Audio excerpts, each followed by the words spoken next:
Goedemiddag, met Pierre van Oek. Hallo? Rosalie, wij zijn op dit moment bezig met een soort van feest te organiseren met onze vriendenclub Kijknet. Elk jaar hebben wij een soort van bijeenkomst, zeg maar, met allerlei zaadhermanietjes. Maar elk jaar het grote probleem is, zeg maar, de ruimte. Hoe zetten ze die niet zo allemaal neer? En we gaan denken, bij u in die fabriek zal er binnenkort gelegd, dus zouden we die misschien kunnen aanvuren dan? Het is niet zo dat wij grote ruimtes leeg hebben in onze fabriek.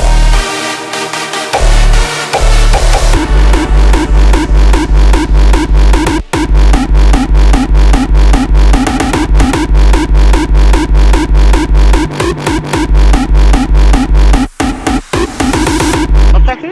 Ja. Hallo?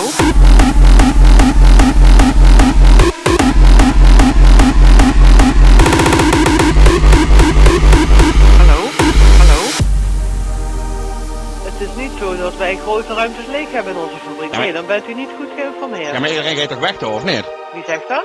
Ja, dat wordt toch hartstikke in het nieuws. Dat er worden zoveel ontslagen vallen. Maar dat wil niet zeggen dat de hal dan leeg is. Wij produceren gewoon door, alleen met minder mensen. Ja, maar dan is er nog ruimte over, hè? Ja, maar niet genoeg voor iets wat u in uw hoofd heeft. Oh, dan komen er, ik denk, zo'n 100 mensen waar. Als we die machines aan de kant zetten. Ja, maar die kun je niet aan de kant zetten, de machines. Hoezo dat niet?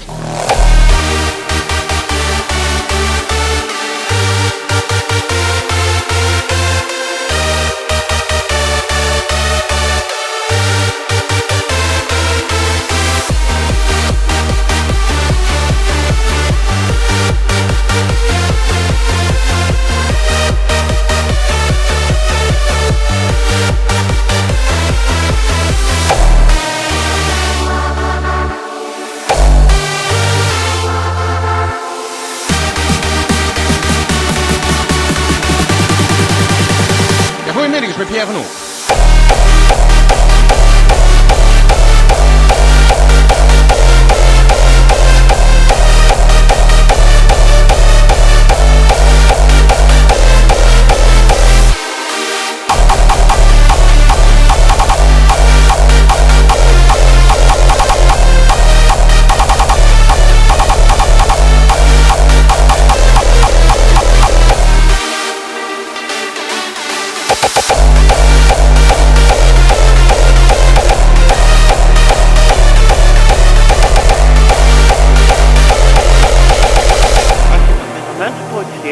Betekent het niet dat je met minder machines werkt. Dus is Ja, maar dan er... zetten we die aan de kant, die machines, Schuur. Dan zetten we dat gewoon aan de kant, links, rechts, en dan hebben we plaats zat, hè. Weet u hoeveel ton die machines wegen? Ja, met een paar man kun je dat wel weg hier. Machines van een paar ton kunt u niet met een paar mensen opschuiven. Dus ik ben nog nooit in neer geweest.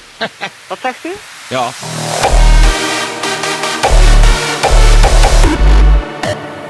Ja, goedemiddag, met Pierre van Oek.